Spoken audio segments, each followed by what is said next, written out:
بسم اللہ الرحمن الرحیم۔ السلام علیکم ورحمۃ اللہ وبرکاتہ۔ الحمد للہ وکفی وسلام علی عباده الذین اصطفی، اما بعد۔ حاضرین و ناظرین، یہ درس نمبر 1564 ہے اور آج سورۃ العنکبوت کی 3 آیتوں کی تلاوت اور تشریح کی جائے گی، آیت نمبر 5، 6 اور 7۔ چلیے سب سے پہلے ہم ان 3 آیتوں کی تلاوت کرتے ہیں، لفظی ترجمے اور ترجمے کے بعد تشریح کرتے ہیں۔ اعوذ باللہ من الشیطان الرجیم، بسم اللہ الرحمن الرحیم۔ من كان يرجو لقاء الله فإن أجل الله لآت وهو السميع العليم ومن جاهد فإنما يجاهد لنفسه إن الله لغني عن العالمين والذين آمنوا وعملوا الصالحات لنكفرن عنهم سيئاتهم وَلَنَجْزِيَنَّهُمْ أَحْسَنَ الَّذِي كَانُوا يَعْمَلُونَ۔ صدق اللہ العظیم۔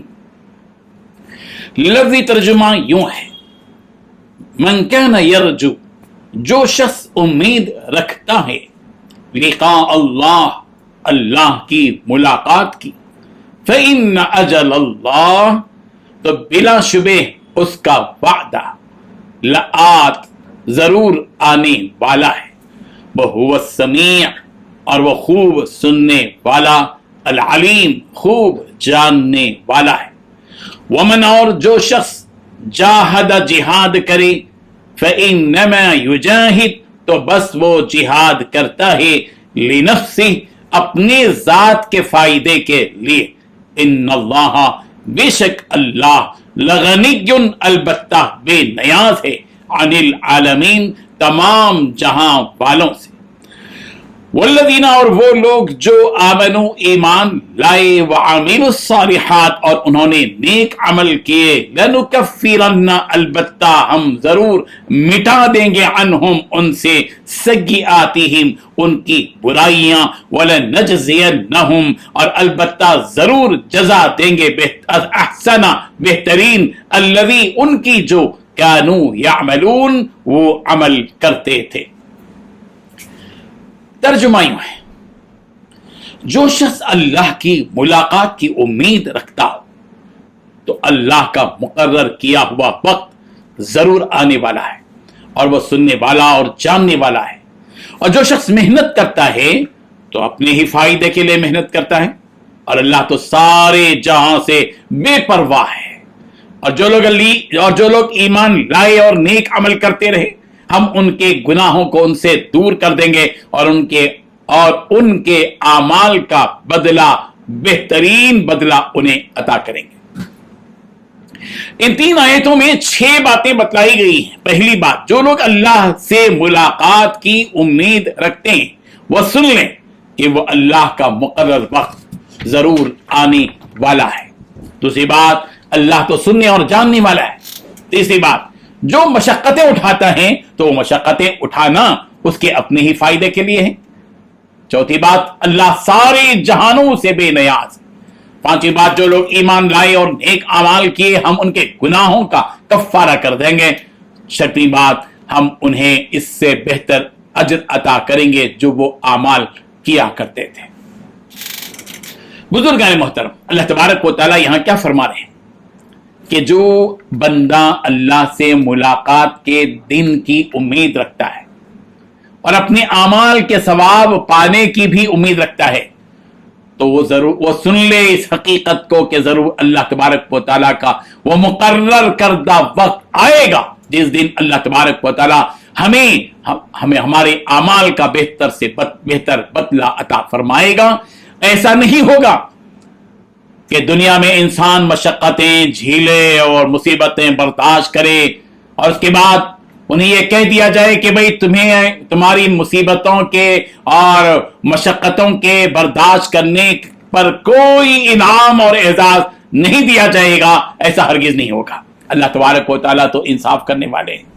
ایک معمولی انسان کے اندر اتنی غیرت ہوتی ہے کہ وہ کسی سے محنت لیتا ہے اور اس کی مزدوری نہ دے اور اس کا ضمیر گوارا نہیں کرتا. رب ذوالجلال تو غیور ہیں، غیرت والے ہیں اور انصاف کرنے بلکہ احسان کرنے والے ہیں. وہ کیسے کسی کو اس کے کیے ہوئے عمل، اس کی مشقتوں اور اس کی مصیبتوں پر جھیلے ہوئے لمحات کو اللہ تبارک و تعالیٰ یوں ہی ضائع کر دیں گے؟ ہرگز نہیں. اللہ تبارک و تعالیٰ ضرور دیں گے، مگر ان لوگوں کو جو اس بات کا یقین اور امید رکھتے ہوں کہ اللہ تبارک و تعالیٰ ایک دن وہ لائیں گے، وہ قیامت کا دن، اور اس دن اللہ ان کو ضرور سے ضرور دیں گے.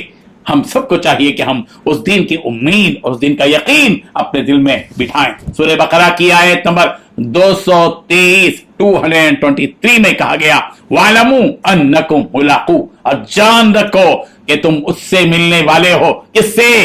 اپنے اس خالق اور مالک پروردگار سے جس کو اللہ رب العالمین کہا جاتا ہے.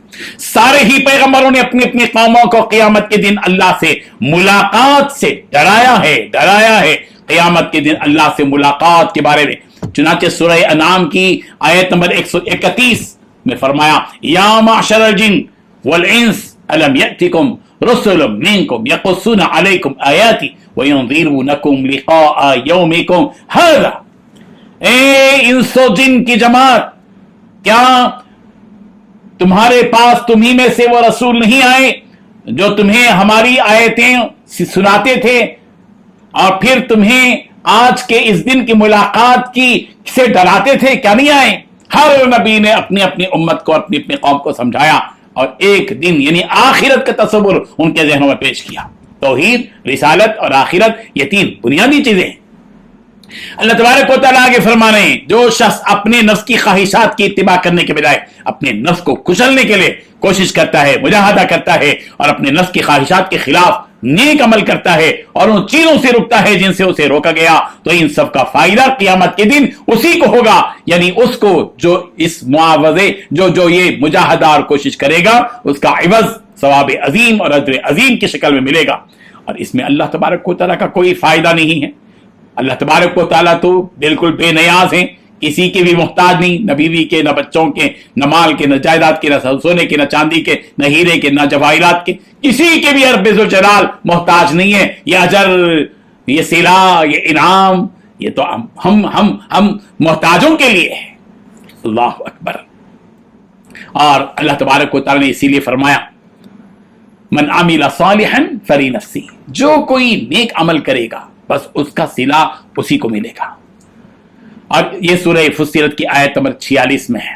اور پھر فرمایا گیا ان احسنتم احسنتم لانفسکم، سورہ بنی اسرائیل کی آیت نمبر 7 میں کہا گیا اگر تم اچھا عمل کرو گے تو تم نے اپنے لیے اچھا عمل کیا ہے، اس کا فائدہ، اس کا صلہ تمہیں کو ملے گا. اللہ تعالیٰ کا اس پہ کوئی فائدہ نہیں ہے. اللہ تبارک و تعالیٰ مومنوں پر کیے جانے والے ایک انعام کا آگے اظہار بھی کر رہے ہیں کہ جو ایمان لائے گا، نیک عمل کرتا رہے گا، اور اگر اس دوران اس سے کچھ لغزشیں ہو جائیں گی، کچھ خطائیں ہو جائیں گی، اللہ تبارک و تعالیٰ ان خطاؤں کو معاف کر دے گا. اپنی رحمت سے ان تمام گناہوں کو اللہ مٹا دے گا. بعض مفسرین نے کہا لَنُكَفِّرَنَّ عَنْهُمْ سَيِّئَاتِهِمْ سے مراد یہ ہے کہ ایمان لانے سے پہلے جو خطائیں اور شرک و کفر ان سے صادر ہوئے تھے، ایمان لانے کے بعد اللہ تبارک و تعالیٰ انہیں پورا کا پورا معاف کر دیں گے اور ان کو اجر عظیم عطا فرمائیں گے. اور اللہ تعالیٰ اجر بھی دیں گے تو جتنا کیا اتنا ہی نہیں بلکہ اس سے کہیں زیادہ. یہی وجہ ہے کہ اللہ تبارک و تعالیٰ یہاں فرما رہے ہیں کہ جو کوئی عمل کرے گا ہم اس سے اچھا بدلہ اس کو عطا فرمائیں گے.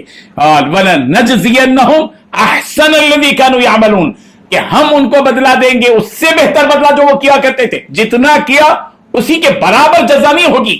اللہ کی شان یہ ہے کہ جتنا کیا گیا اس سے اچھا بدلہ اللہ تبارک و تعالیٰ عطا کریں گے. یہی وجہ ہے کہ سورہ انعام کی آیت نمبر 160 میں اللہ تبارک و تعالیٰ نے فرمایا من جاء بالحسنۃ فلہ عشر امثالها، جو کوئی لے کر آئے ایک نیکی ہم اس کو 10 گنا بڑا کر دیں گے. اللہ اکبر.